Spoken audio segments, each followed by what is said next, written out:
I also learned about, the spirituality and the philosophy that goes with it. And several years ago, I taught a class at the St. Nicholas University up on the Rosebud Reservation about the cultural philosophy of the Lakota Way, and it was all about this, and all the spirituality that goes into making, using, and keeping a bow. It's not just an object. It was once a living thing, and we dared to take its life, a tree. So we were obligated then to make the best bow possible using all our skill and all our knowledge. And there are a lot of other little rituals that go with it. We mark the bottom end of the tree when we cut it, so we know which was rooted to the ground. So when the bow is finished, we know which is the bottom and which is the top. And it's always used that way. The bottom is the bottom and the top is the top. If you invert it, the bow will break, because you're taking it away from the life-giving force that came out of the ground, from Mother Earth into the tree. And so anytime you strung a bow, I'd still do it today. When I go out to practice, if I'm using one of my Lakota bows, before I string the bow, I touch the bottom end to the ground to hold it there, to realign it with Mother Earth. Same with an arrow. The thickest part, the knock end of the arrow, if you know anything about arrows, where the feather goes, is where it came up out of the ground, the root end. So anytime you pull out an arrow, the first arrow, not every arrow, but the first arrow, you touch it to the ground, again, to realign it with the life-giving forces of Mother Earth. So it's much more than an object. There's a philosophy that goes with it. There's rituals that go with it. For example, if you wanted to make a bow, you're making a bow, you always make sure you were in a good place emotionally, physically, and spiritually.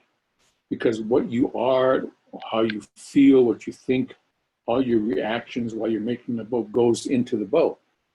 So if you're angry, confused, you're not going to have a very good bow. But if you're in a good place, and anytime you make a bow, you're working on a bow, you start by smudging and praying, and praying for the right skills and so forth. So all of that goes into the bow. So it's a whole different way of looking at a very simple. I love that. I love that. It's when you were talking about the shape, I was getting the feminine aspect of that, and the precision of the masculine, and shooting it.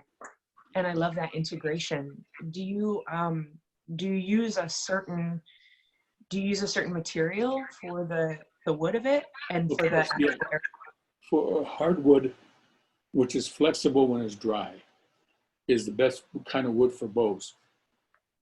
And in our part of the world, up in the Northern Plains, the wood that we preferred was chokecherry stalks. And chokecherry is not technically a tree, it's a shrub, but it has to be long enough and tall enough and thick enough. The bow wood has to be at least as thick as a man's wrist, and has to be at least 6 feet tall. And hardwoods are oak and ash. That's what we prefer to use, because that's what was available up on the Northern Plains. And as far as arrows are shorter. There's stalks. It could be the branch of a tree. It could be the young branch of an ash tree, or there could be chokecherry stalks, or there could be currant stalks, anything that was long and straight and about the size of a man's little finger. So those were the kind of materials. And of course, feathers. Feathers, the fletching that went on the arrow was either for winter hunting, it was either goose or duck. And sometimes owl, because an owl is very silent in flight. You'll never hear an owl flying or flapping its wings, because it's cultivated the art of silence. So if you really wanted your arrow to be silent, then you use owl feathers. But any kind of feathers that are long enough will do. But, and the part of the bow that you pull back, that was traditionally used as like an animal sinew, wasn't it? That was the sinew, what was called the hamstring sinew. We have it, human beings have it in us too. It starts at the base of our skull, and there's a long cord on either side of our spine, and then it branches off down each of our legs. And if you sit down and extend your leg and move your ankle up and down, that hamstring sinew is what enables you to do that. And it's in all the ungulates, the hoofed animals, antelope, deer, buffalo, elk, and so forth. So when one of those was killed, then those two long strands of sinew as raw material were carefully cut out and extracted and then dried and used for string. So, a bow is all natural material. There's nothing When you make, this is my last question, then we'll greet the people that are in here and we'll begin. I thought I'd give it another minute or so for people to come in, but I just had this last question because they're like burning questions.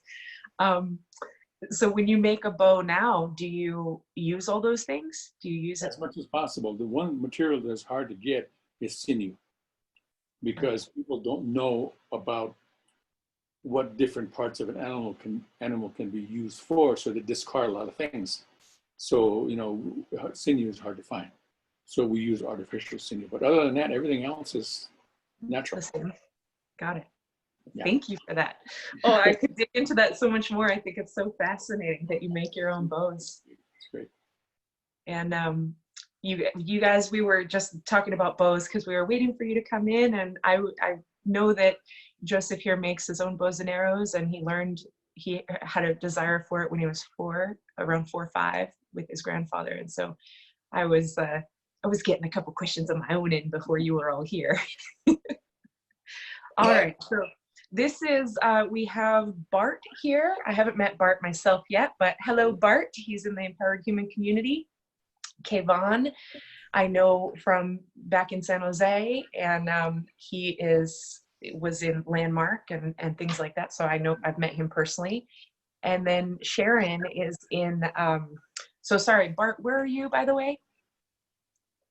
Sorry, I am in McCountry, Pennsylvania, right outside of Allentown. Oh, got it. You're not far from me. I'm in upstate New York. Got it. Gotcha. So we've got Pennsylvania, Kayvon's in California, Joseph is in Albuquerque, right? Right. And Sharon is in South Africa. So we are worldwide. I know there was a few other people that wanted to come on, but I don't see them. It's so funny because let me just check the waiting room. Okay, we're good.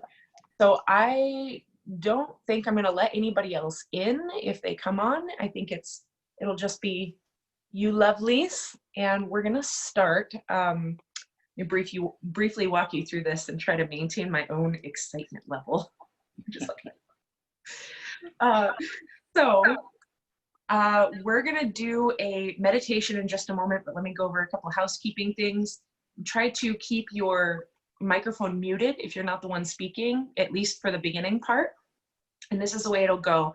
I'm going to do a meditation to ground you guys in the space and really bring you into presence. And we'll do that for a couple minutes. I'm gonna have you go outside. Oh, Katie's here. Okay, so I'll let Katie in because it's Katie.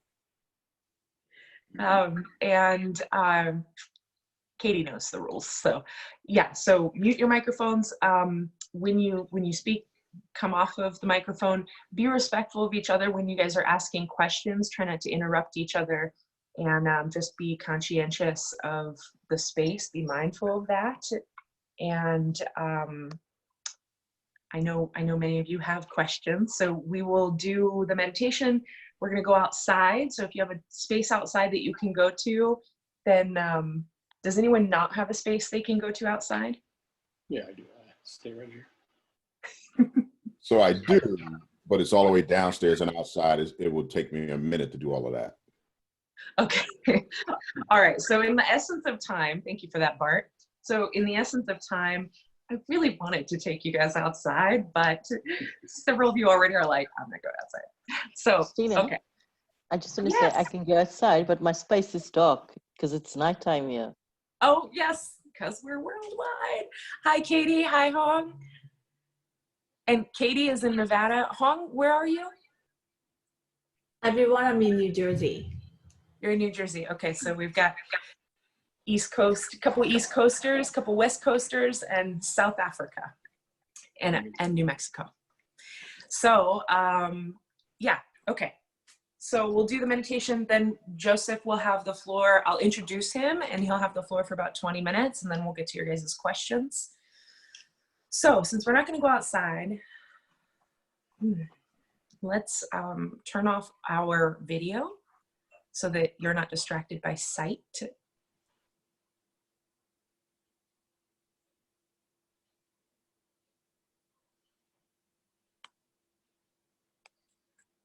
All right.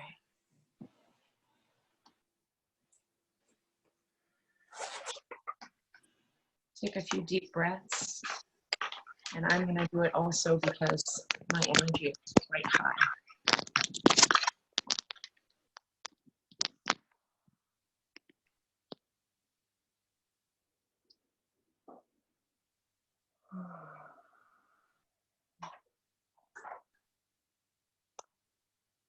Sit up straight, ground your feet into the floor. Feel whatever is present for you right now.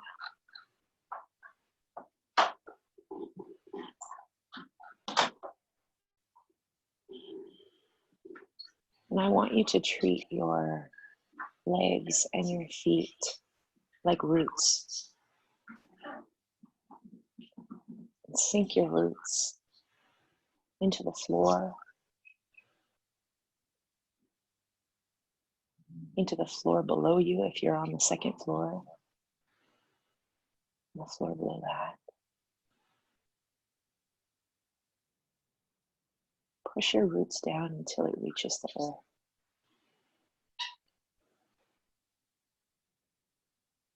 And wind your roots into the earth, into the ground, deeper into the earth, 5 feet into the earth, 12 feet into the earth,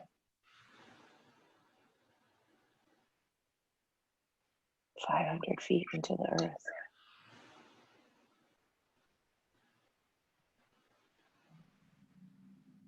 Keep your eyes closed. Feel the other roots near you, the other systems, the soil.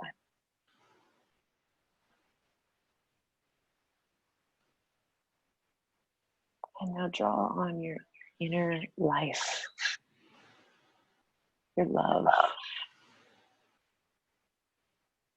your gratitude for the moment that is, your joy, your appreciation, and flood all those nutrients down into your root systems, intertwining with the other root systems in the ground, in the earth, that are the people on this call. Flood them each with your love, with your gratitude for this moment in time.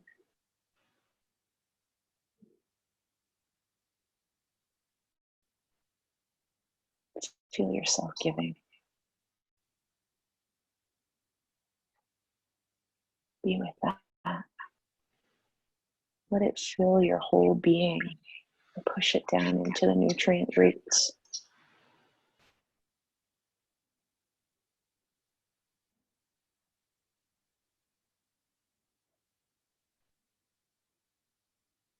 And then open up to receive. Receive the nutrients from each other. Feel their love and their support and their joy and gratitude and appreciation for the moment and presence.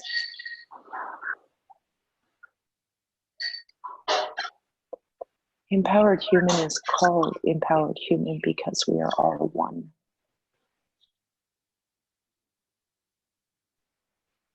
In this space of beingness, there's no me and you, there's simply us. There's a togetherness and an interconnectedness that exists always right here waiting for you to give and receive.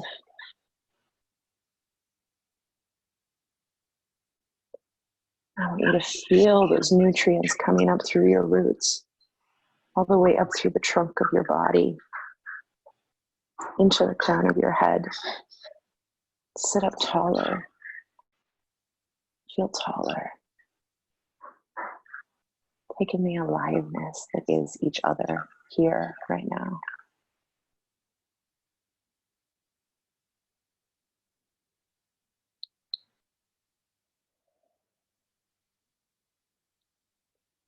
You can open your eyes and slowly come back. You can turn your cameras back on.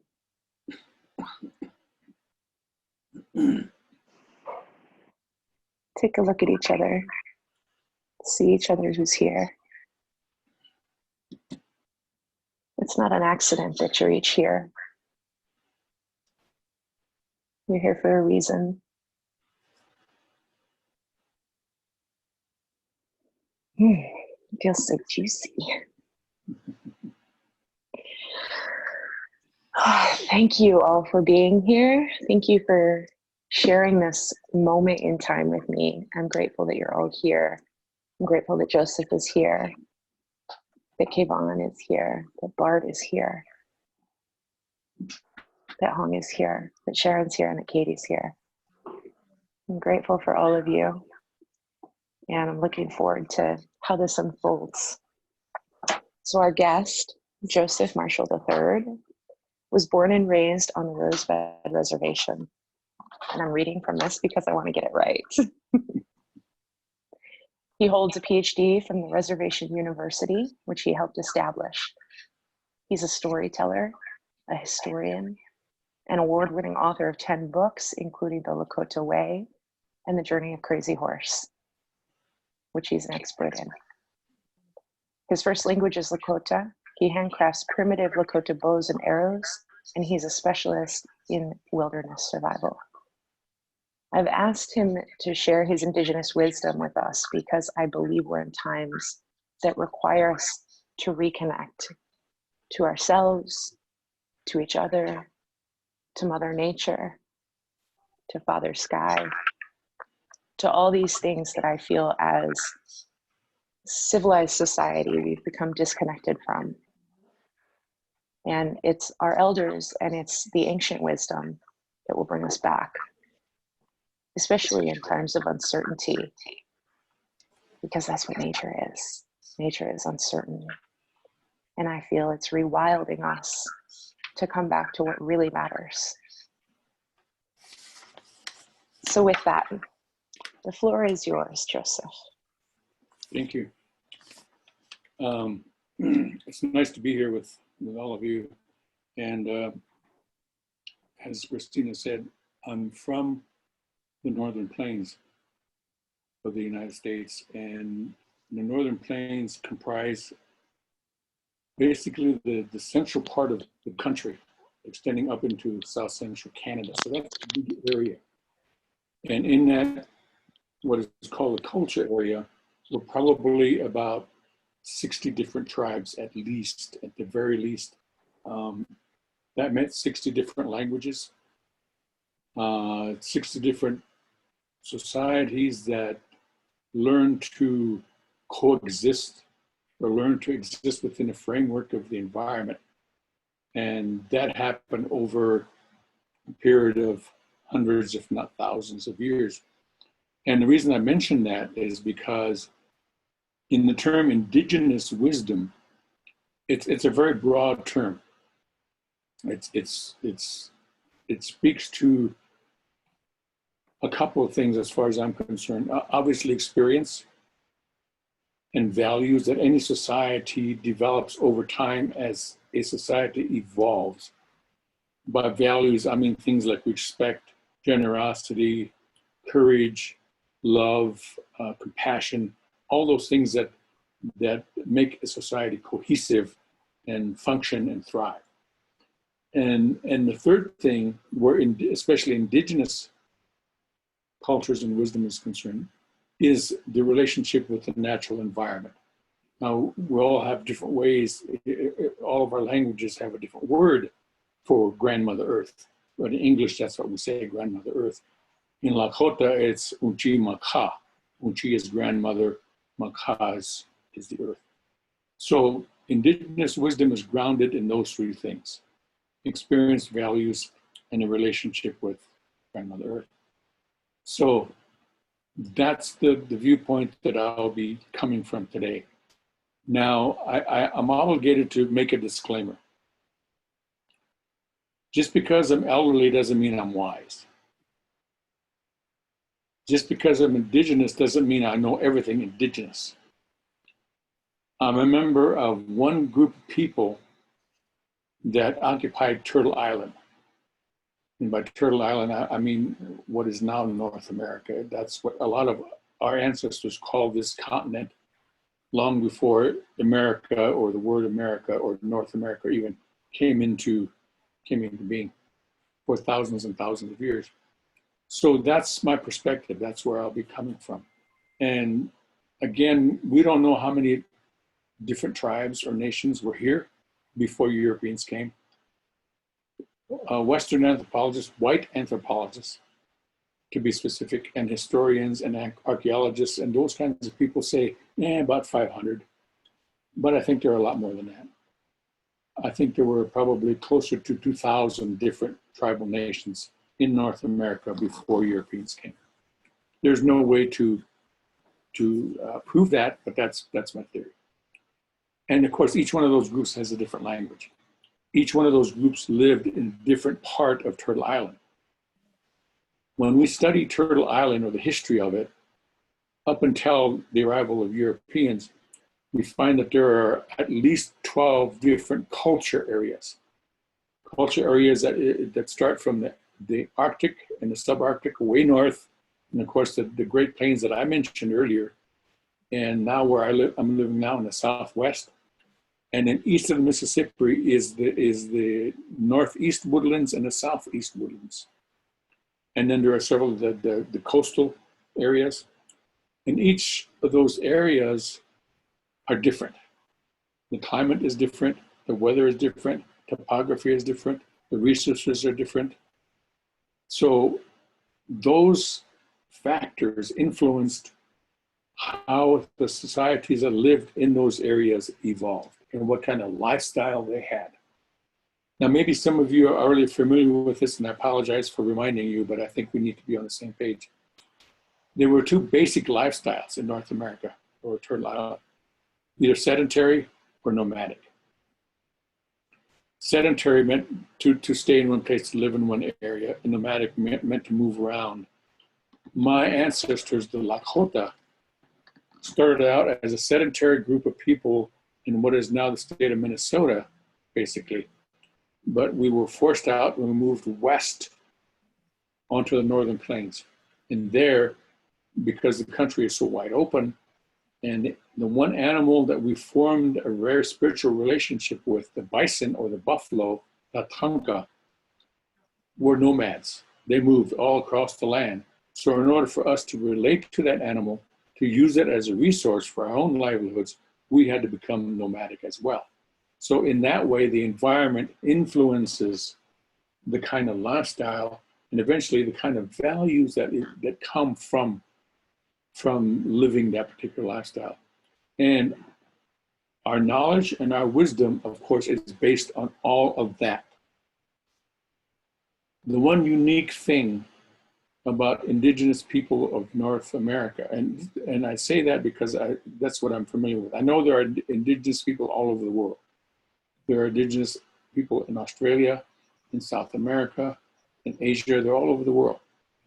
And we all have our way of looking at the world, looking at our own world, and making sure that our old beliefs go from one generation to the next.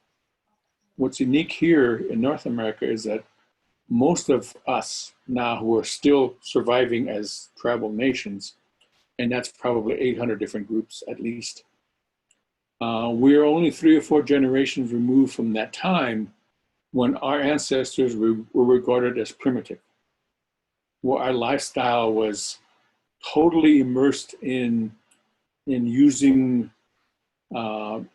natural resources and not depending on the things that the Europeans brought over. So we're only 3 or 4 generations removed from that.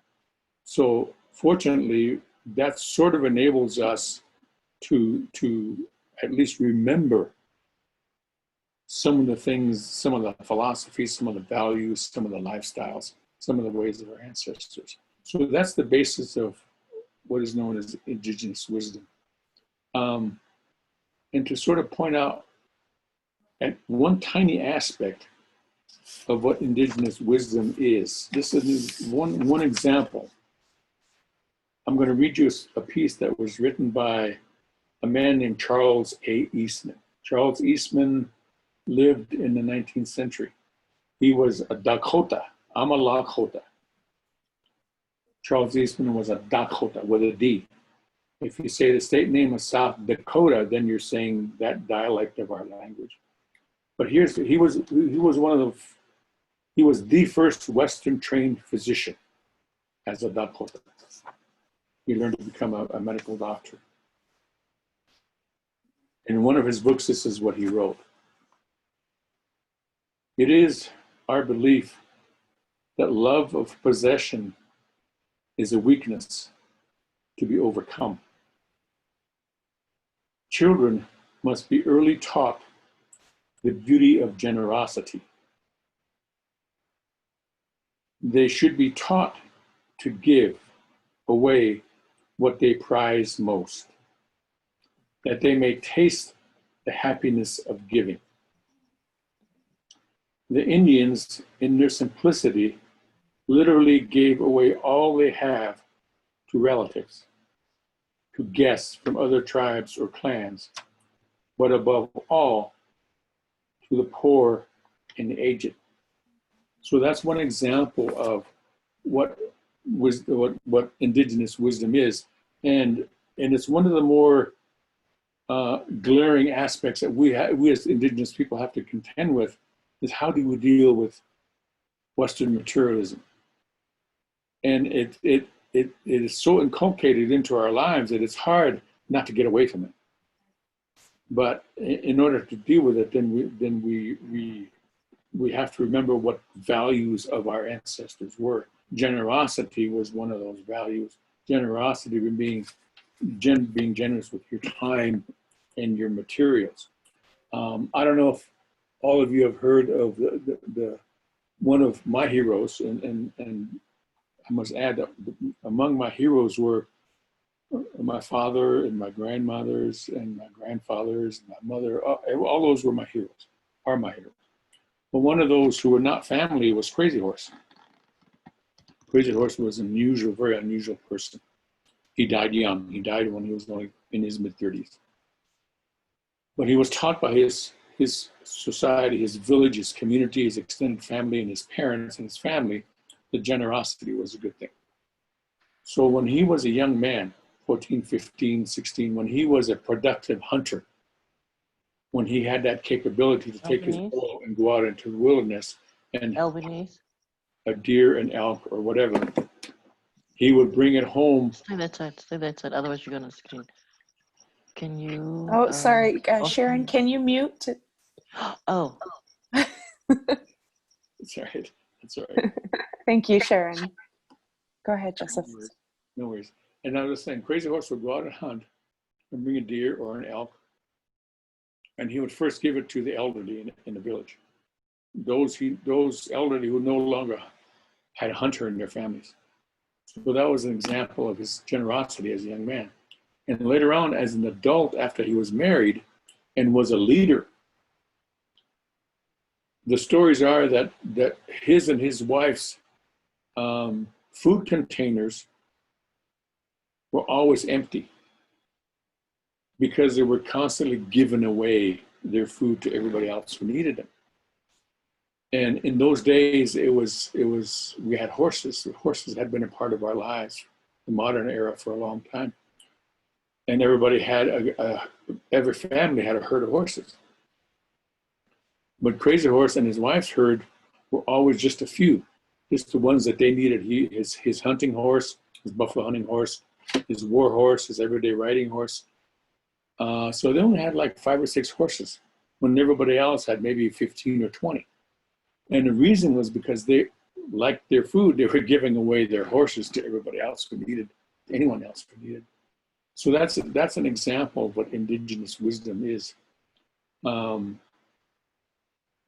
in this time, in this thing that we're all experiencing worldwide, this pandemic, sometimes we have no choice but to look inward, either individually or familiarly or culturally, to find an answer to how to get through it. And for me, and many other kinds of people in the world, really just about anybody, if you look hard enough into your own family history, there's a time in our collective history that our ancestors have gone through very difficult times. And the kinds of things there are a lot of things that helped them get through it. Perseverance was the main thing. They found a way to keep going from one moment to the next, one incident to the next, one day to the next, one moon, 1 month to the next, and so on, taking each day at a time until you went through it and it was past. And that's the lesson that I take now from what happened to my ancestors historically in this country. And a lot of indigenous tribes can say the same thing. I mean, sadly, there's been a lot of times where change was forced upon us and we had to get through it the best way we know how. And the only way we knew how was to be tough and to persevere, no matter how hard it was, every day in and day out. That was all we could rely on ourselves. So I think that's a lesson for anybody who's wondering, how do we get through this? How do we get through the boredom? How do we get past, the loneliness of being isolated? And I think it's simple. To me, it's simple. It may not be simple to anybody else, but it's to remember where you came from. Remember who your people were. Remember what they had to go through in hard times. One of the stories that we value, that is the basis of a lot of our cultural rituals and beliefs, is the story of the white buffalo calf maiden, the Lakota white buffalo calf maiden. And I'll tell you a very abbreviated version of it. There was a time, generations and generations ago, when our ancestors were going through a hard time. It was famine because the game animals had sort of moved away or they died off of disease. So life was tough and there was drought. So a lot of natural plants didn't grow, they were harder to find. In short, it was a very difficult time physically and emotionally and spiritually. So the people were casting about, sort of wondering, how do we get through this? What are we going to do as families, as individuals, as a village, as a society, as a community to get through this? One of the things they did was they sent young men who were hunters in all directions to find meat, to find the game animals. And 2 young hunters had been traveling for days and days and days and hadn't seen a thing. They came to a hill one morning, and on the hill they saw a mist at the top. And it was curious because it was a dry day and there should not have been any mist in the air. And he wondered what it was. It stayed there. The mist stayed at the top of that hill. So because they were curious as young men, they went up the hill and they walked into the mist. And inside the mist, they saw a very beautiful woman. Now, some stories say that she was clad in a white buckskin dress. Some stories say she was not. She was totally naked. But she had very, very long hair that hung all the way to the ground. And she was very, very beautiful. And of course, young men being young men, one of them immediately had carnal thoughts, seeing this woman in front of him. And the other one sort of figured out this was an unusual circumstance. This was nothing he had ever expected to experience in his life. And he wondered what it was about. And he was very respectful and cautious. And the woman walked down the hill toward him, and the mist came with her. And the young man with the carnal thoughts walked toward her. And the mist enveloped him. And the other young man couldn't see inside that mist. And eventually the mist lifted, and only the young woman was standing there. And on the ground was a skeleton of the young man with the carnal thoughts. The mist had consumed him. Or if you want to look at it this way, his own carnal thoughts, his own, circumstance, his own mindset had consumed him. Because the young man was afraid, the other young man was afraid, he got down on the ground and bowed before the woman in respect. Because he knew she was no ordinary being. She spoke to him and said, "Go home to your village, go home to your people, and tell them to prepare a lodge for me, and I will come." So, he was scared out of his wits. Of course, he went home as fast as he could and delivered her message. And told the elders in the community what he had seen, what happened to his companion. And they took him on his word. And they erected this lodge in the middle of the village and waited. The stories say they don't know how long it was before she came, but they waited, probably days, maybe longer. But eventually she came. She was carrying a bundle, a hide wrap bundle. The hide was a buffalo hide, and people knew what a buffalo hide was. It was a bundle. It was long, maybe 2 feet long, and she had it in her arms. She came to the village and went directly into the lodge that had been erected for her. And all the old people in the village, both men and women, went into the lodge with her. And they spent some time in that lodge. Again, we don't know how long. It could have been days, could have been hours. During that time, she spoke, and she told them what they had to do in order to become a better people, to become a better, stronger people, to be able to withstand the kind of difficulties that they were embroiled in at the moment. And she brought 4 ceremonies with her, and she taught them those ceremonies. And eventually she left. She walked away, and everybody in the village came out and watched her walk away. And as she walked toward a hill, a mist formed on the hill. And she walked into the mist, and the mist went away, and in her place was a white buffalo cow galloping away from the village. So that's one of the reasons why white buffalo are very sacred to us, because she was then known as the white buffalo calf woman or the white buffalo calf maiden. So this occurred because of the hardship that our ancestors were experiencing at the time. And she brought the lessons that would help them get through these kinds of hardships, no matter what they were. So this is the foundation stories of our culture and the foundation of many of our beliefs. And she didn't come to wave a magic wand. She came with lessons. She came with rituals. She came with ways in which the people could help themselves and to be strong individually and to be strong in society. And of course, the people followed those teachings and eventually thrived and multiplied on the Northern Plains. And that came out of hardship, just like some of the kinds of hardships that we're experiencing now. So that's sort of an insight into where indigenous knowledge comes from. It comes from the past.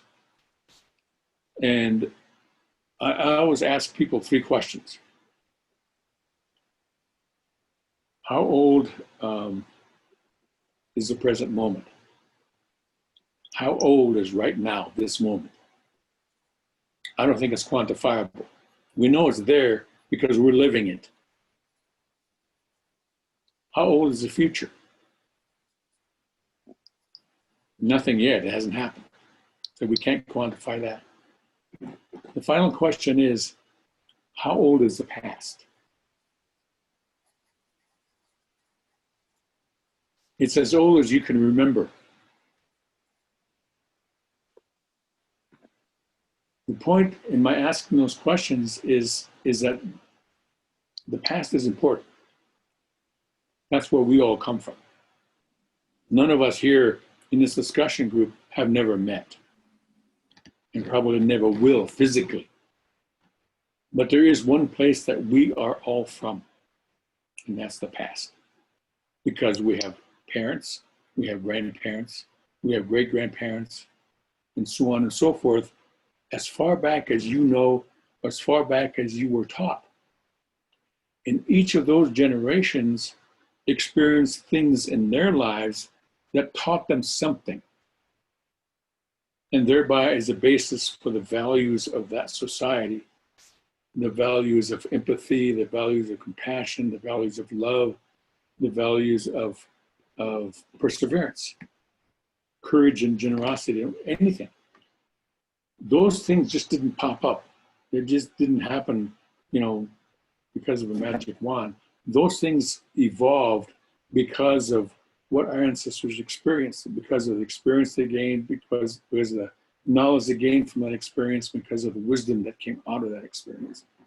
So anytime we have a difficult time, I think if you know your own family history, if you know your own cultural history, that's a good place to look for answers. So I think I'll stop talking right there and leave it at that. And hopefully you've picked up something in all that rambling that means something, and we'll chat, see what happens. I love that. Thank you so much, Joseph. And I love the White Buffalo story. I'm pretty sure I was exposed to it in your books. And I remembered it very clearly about the man going into the mist and being lost in his own desire. It was very, very present for me. Mm-hmm. And I love what you spoke about with the materialism and all the values you referred to. Just so beautiful. So you ready to go to some questions? Sure. All right. I don't know answers, but sure. You have more answers than you want to admit to. Okay, who would like to go first? Go ahead and unmute yourself.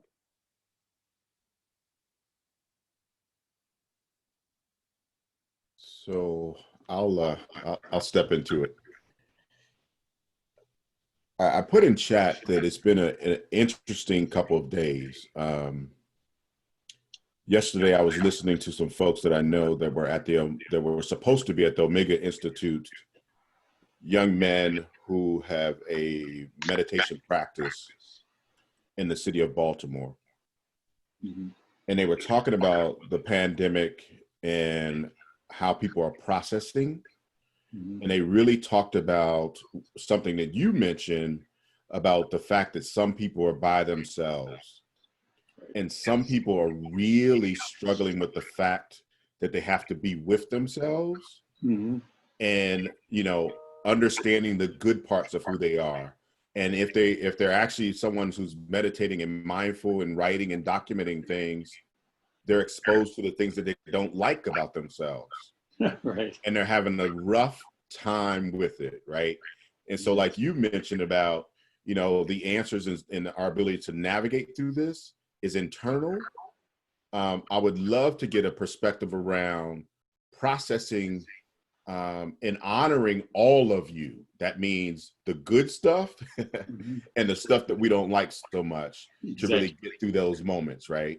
And so a little bit about that. Right. Some years ago, 2003, 2004, when my wife and I first moved to Santa Fe, New Mexico, there's a really nice restaurant, a lot of nice restaurants. There's one old restaurant that was an old adobe house. and it was a popular place, and we went there, and it had live music that evening, and the place was full. It was jam-packed. We did find a small table with 3 chairs, and we sat there, and we didn't expect the live music. It was so loud, it was hard to hear each other talk. And sometime during the evening, a young woman came and saw the empty chair at our table and said, "Is it okay if I just leave my coat here?" So we said yes. She draped her coat. She went off to visit her friends and come back. She ordered a drink, left it at our table, come back and take a drink, and then off she would go again. And I don't know how old she was. I'd guessed her to be in her mid-20s. And then she finally came back and grabbed her jacket and leaned across the table and had to speak very loud to be heard over the live music. And she said to us, "Wherever you go, there you are." Now, why she said that at that particular moment, what prompted her to say that, I don't know. But she spoke a truth that I've never forgotten. Wherever you go, there you are. That tells me, that says to me that whatever you are, whoever you think you are, you take that with you every second of the day, whatever you do, wherever you go, whatever you're involved in, it's totally you. I mean, some part of you might come to the fore in dealing with a given situation. Maybe your creativeness in one instance, maybe your generosity in one instance, but whatever you are, you take it with you all the time. And I think in this time of duress, the one thing that some of us, or maybe too many of us, realize is maybe I don't have what it takes to deal with this day in and day out. And we panic, or we become leery or afraid, and that leads to panic. So what do? Well, it's like that woman says, wherever you go, there you are. So this is a time for you to get to know those aspects of yourself that maybe you've been sort of avoiding, sort of not admitting to yourself. I think this is a good time to do that. I think this is a good time to face yourself, because no one else is like you. No one else has your strength. No one else has your shortcomings. No one else has your idiosyncrasies and all your little habits. You're unique, and we're all unique in the world that way. But we have to accept ourselves for who and what we are, realistically speaking. There's a story about a character in our culture called Iktomi. He's a ne'er-do-well. He's always in trouble. And one day he comes to a pond, and it's glassy smooth. There's no wind. And he sees his face in the pond, and he likes what he sees. He has a pleasant face. And then he went away and came back again the next day, and it's a little bit breezy. The wind is blowing, and so there's a few waves on the pond. And so he sees his face sort of moving, and he doesn't quite understand what he sees. So he goes away and comes back the next day, and it's raining. And the raindrops are hitting this pond, and he looks for his image in the pond, and he sees himself completely distorted. He doesn't recognize himself. He doesn't like what he sees. And he's frustrated, so he grabs a stone and throws it in the pond. And nearby is sitting a fox, and the fox begins to laugh at him. And Iktomi says, "Why are you laughing at me?"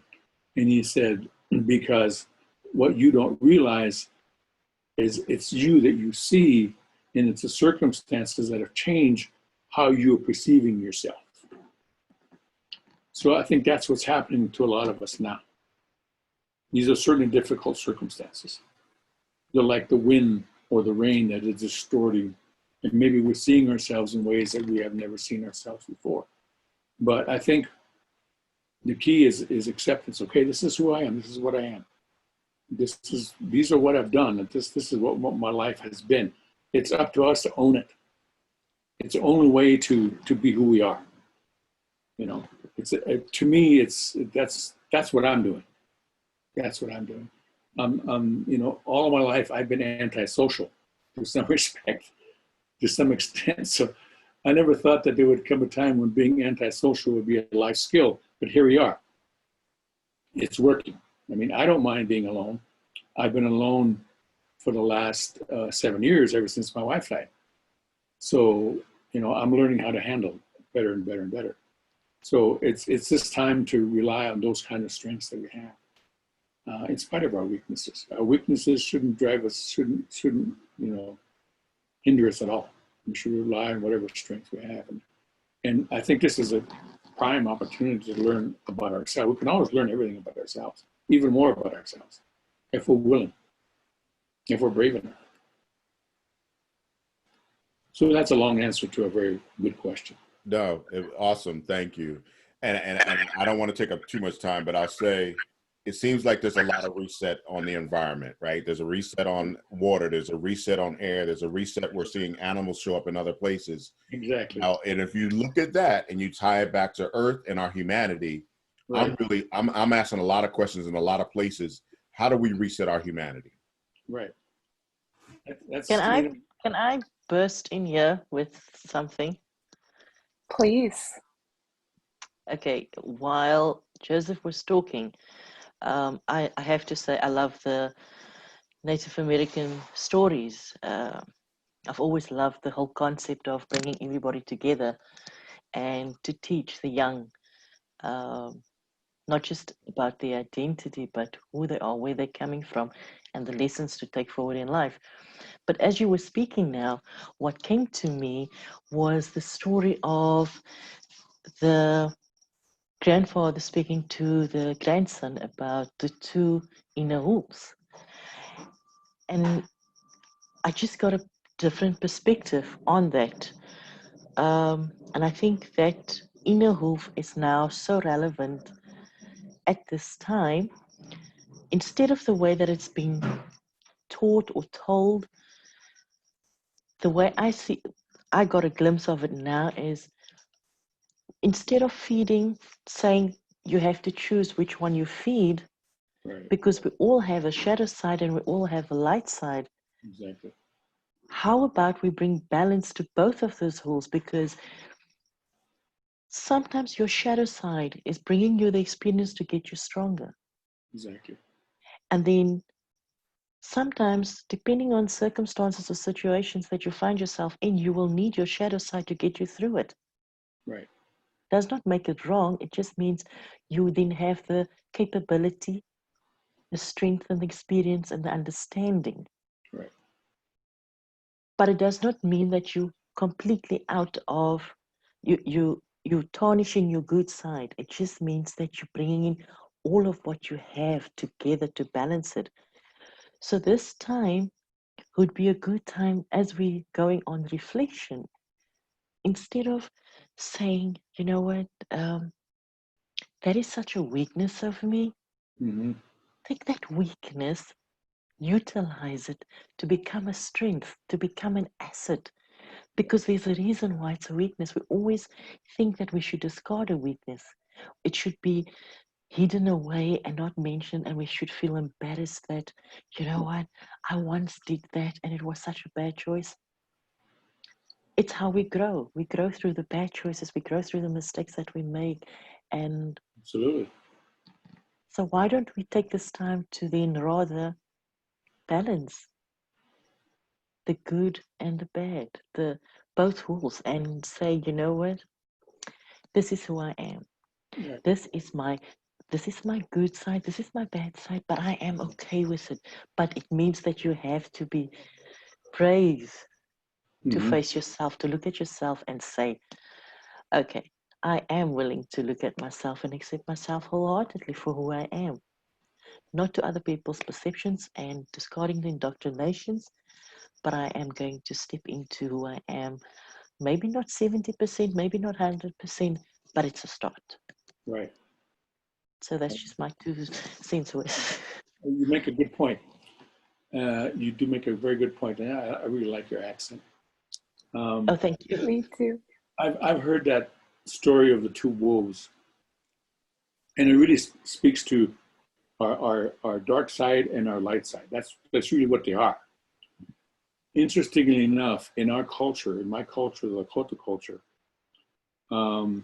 we believe that there is a shadow person in each one of us, Mhm. especially when it concerns the male in his warrior persona, the war fighter that has to go out and protect home and family and community when the time comes. Contrary to popular belief, our kind were not warlike people. We didn't like war at all. That's just a very white Western labeling of us. But when it came time to protect and defend, we had no choice but to do it.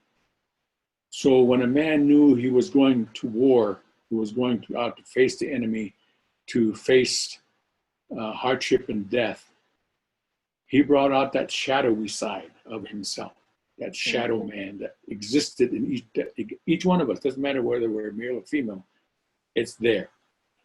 He brought out that shadow side of him, which was in some aspects stronger and more willing to do difficult things.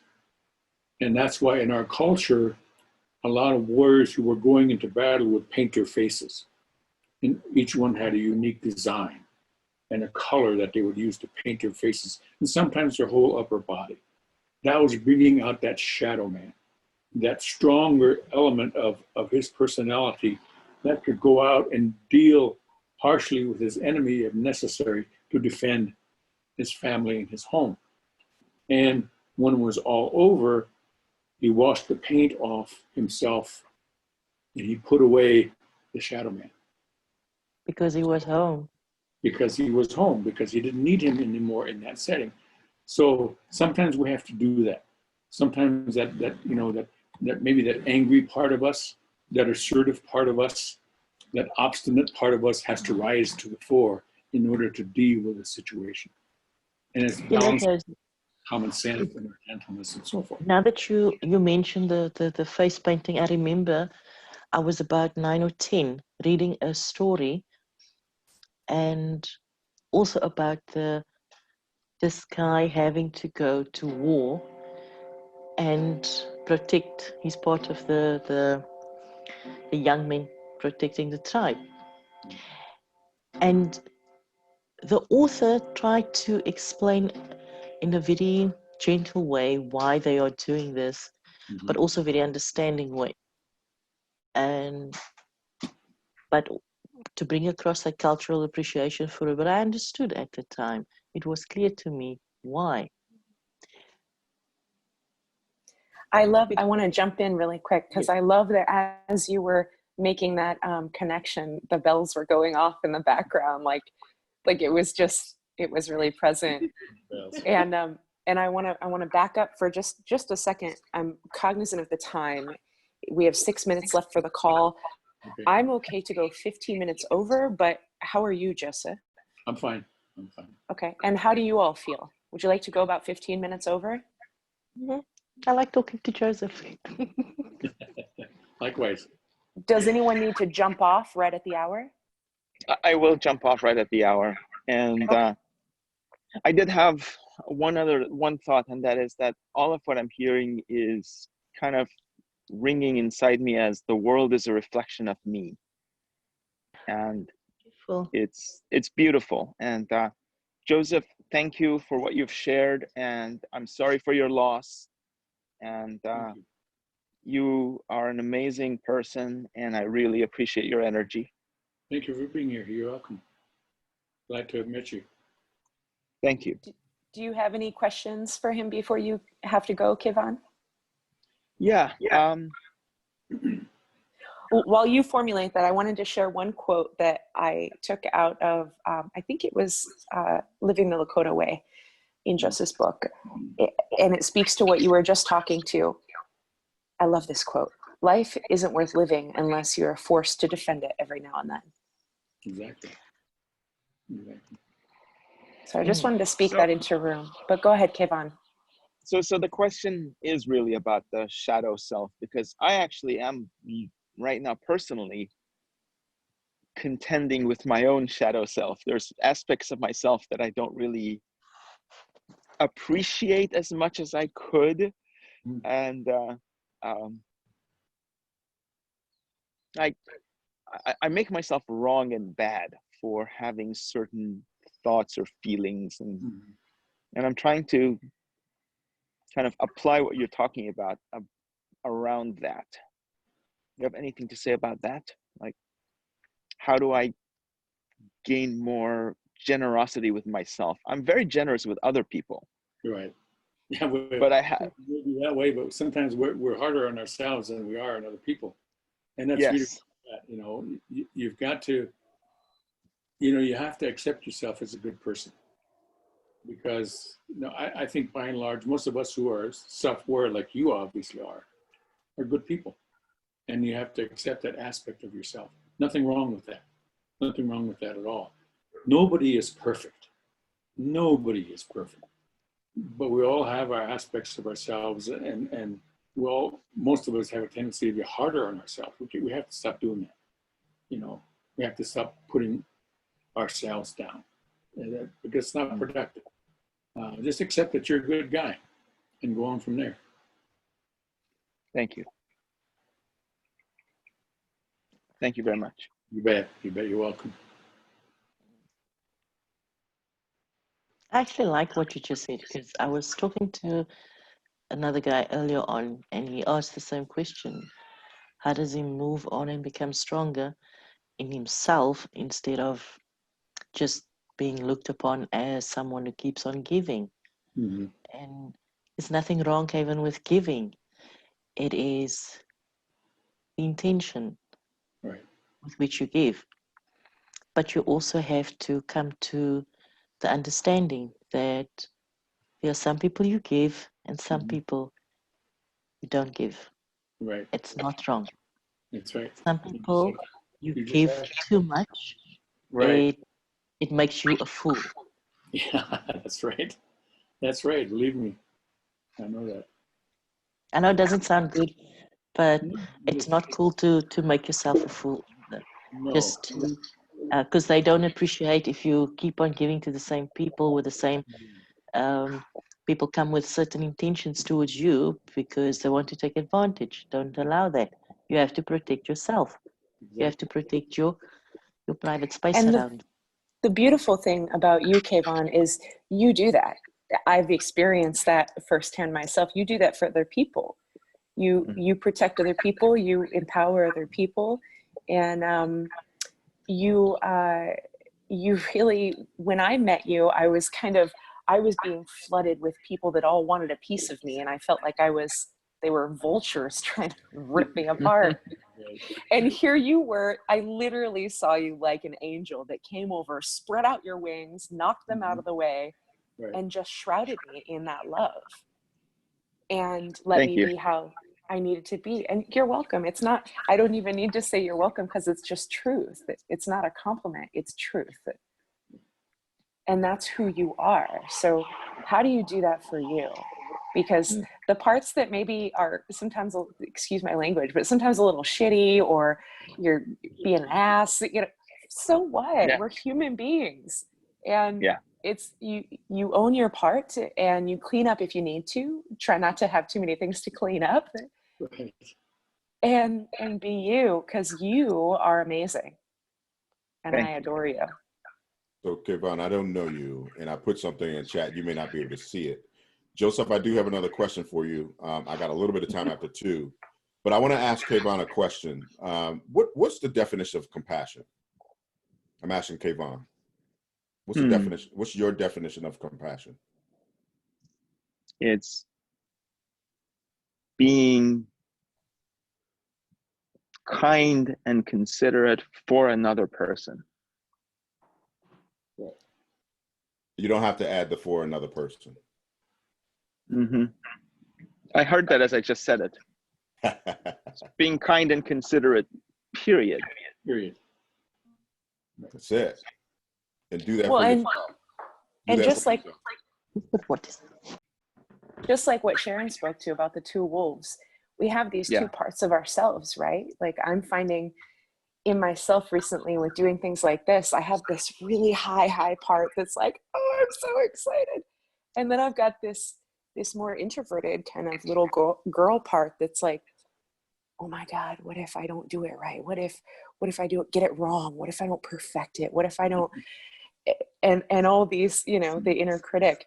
And there's so many parts, but then there's like this parental part that's like, okay, don't do too much because then your shoulders hurt if you're on your computer like 10 hours in a day. Don't do that. And needs to manage that part of myself, and the part that feels vulnerable and feels like I let me back that up. The other side of overwhelm is entitlement and righteousness. Mm-hmm. And when you're overwhelmed, those things kick in, and that's how you can recognize and distinguish the overwhelm. And sometimes when you're a healer, when you're a nurturer, when you're a giver, an intuitive, whatever it may be, where you give more than you tend to receive, the harder part is the receiving. But when you can let those nutrients flow back to you, and you can be the source of it, you're not looking for anything external.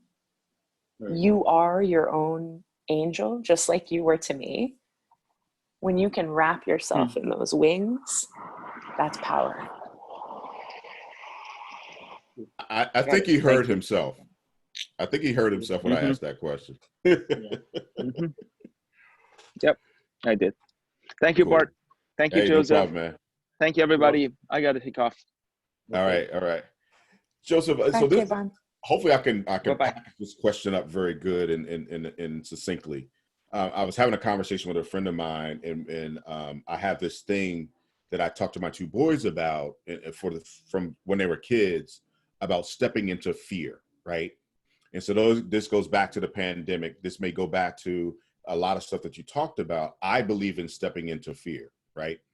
But what I notice is that, and I tell them to use courage in order to do that, right?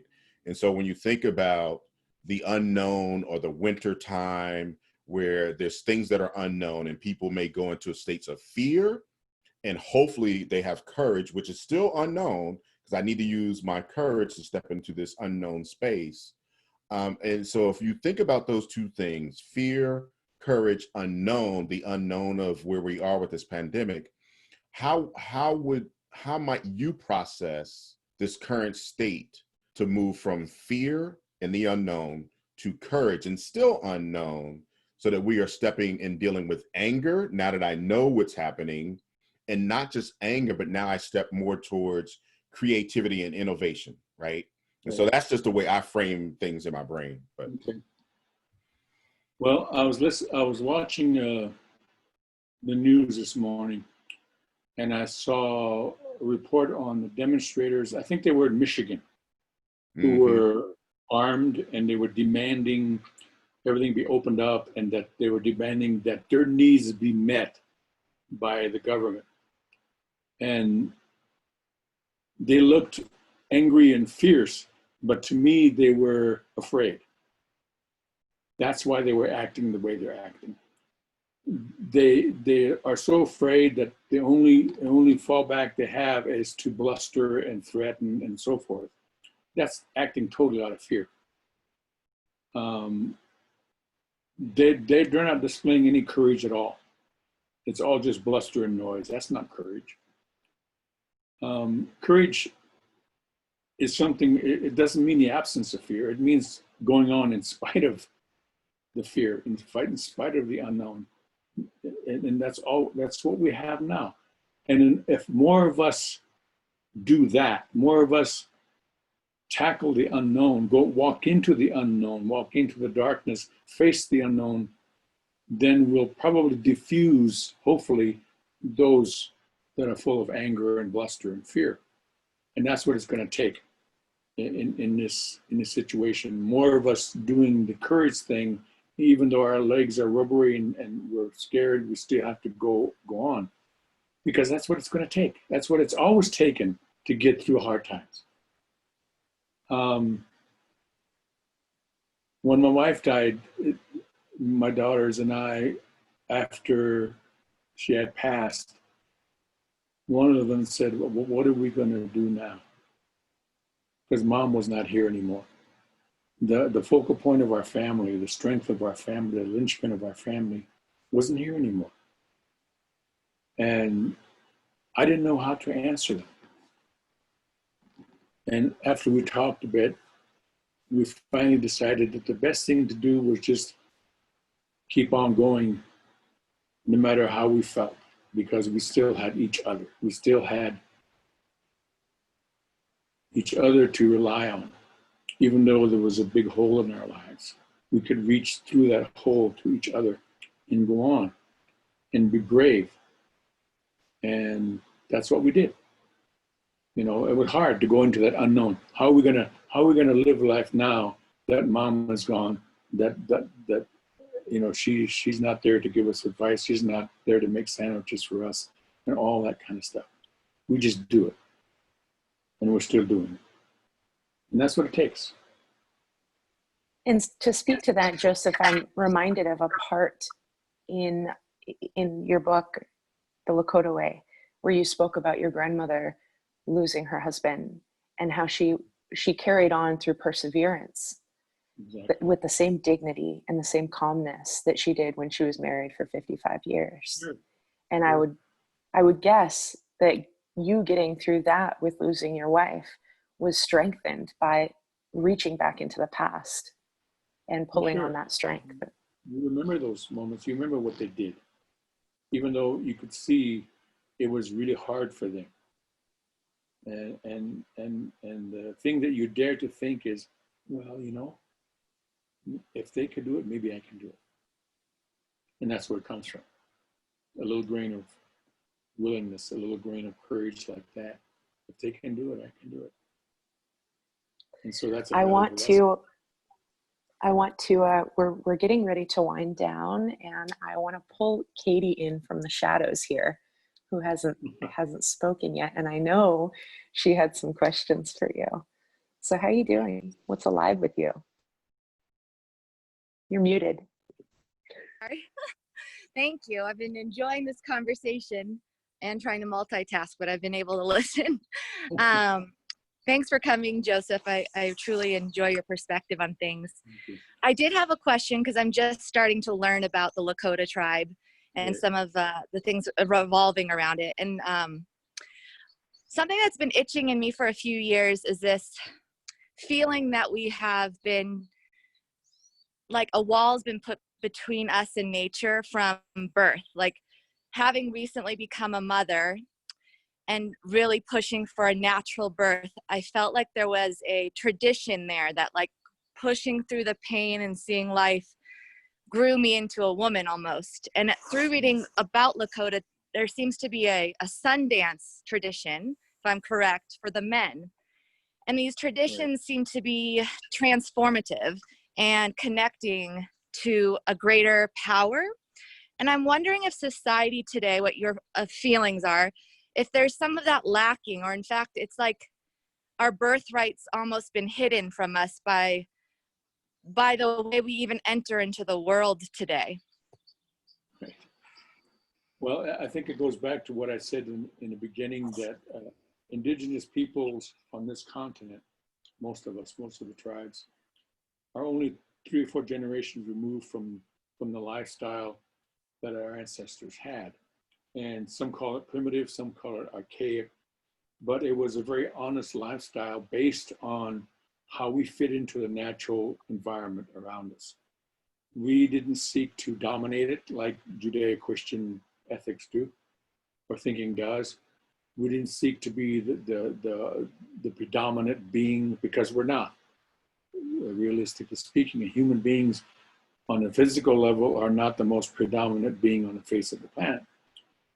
And dealing with that reality, we also deal with other realities of whatever our lives were. And the Sundance is one of those ceremonies where it's done by men. It's supported by women, but it's done by men. But the one ceremony the 2 ceremonies that that women are that men are not part of, and that's the coming out or the puberty ceremony for young women. It announces to the community that this girl has now become a woman and she's ready to move on with that aspect of her life. And the ceremony is done in public, totally by women and for girls. The other ceremony, which is not public, is the birth of a child. It's done in a lodge, slightly separated from the rest of the village, and it's run, supervised, conducted totally by women. No men allowed, no men are not even allowed to go near it.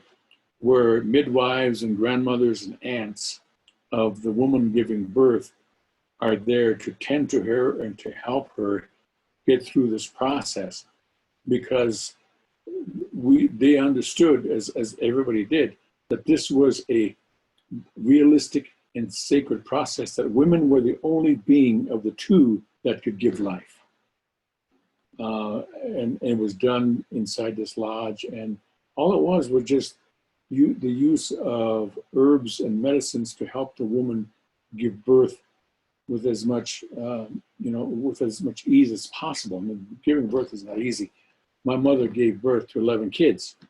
So, looking at her, she's just a small woman. She's still alive. She's 90 years old.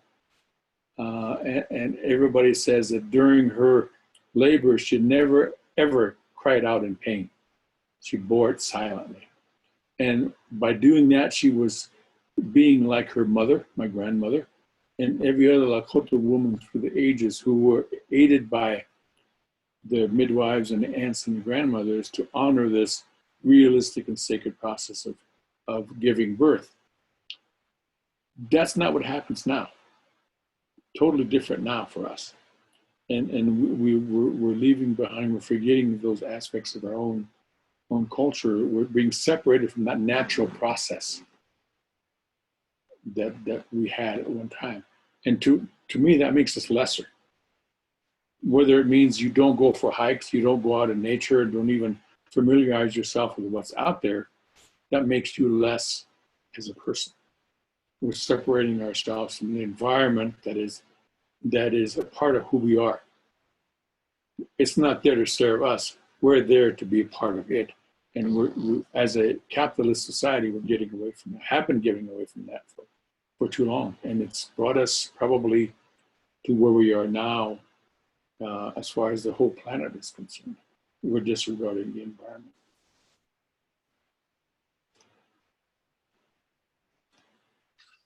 Thank you. All right, so we're going to close, you guys, and I thank you all so much for being here. It was really beautiful. It was an honor to have you, Joseph. Is there anything that you would like to share? Is there anything you would like to share or speak to before we send everyone on their day? One Lakota word, Kihela Kayo. Kihela Kayo means keep going, no matter what. Kihela Kayo. Don't ever quit. Kihela Kayo. Kihela Kayo. Yeah, it means to keep going, keep moving. Physically, emotionally, spiritually, philosophy, just keep going. Philosophically, just keep going. Don't ever stop. Don't ever give up. Thank you for that. Thank you. Thank you all. Thank you very much. I'm grateful for this time. Ladies and gentlemen, thank you for joining us. Thank you again. Deepest respect, Joseph. And Thank you, Joseph. Much appreciated. You bet. Blessings to you. Same to you. Thank you.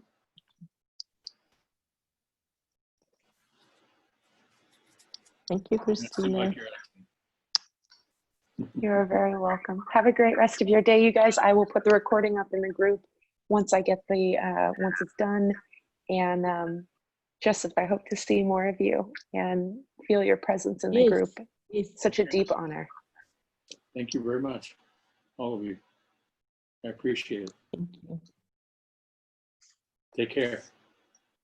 Take care. Bye, guys. Bye, Katie. Keep well.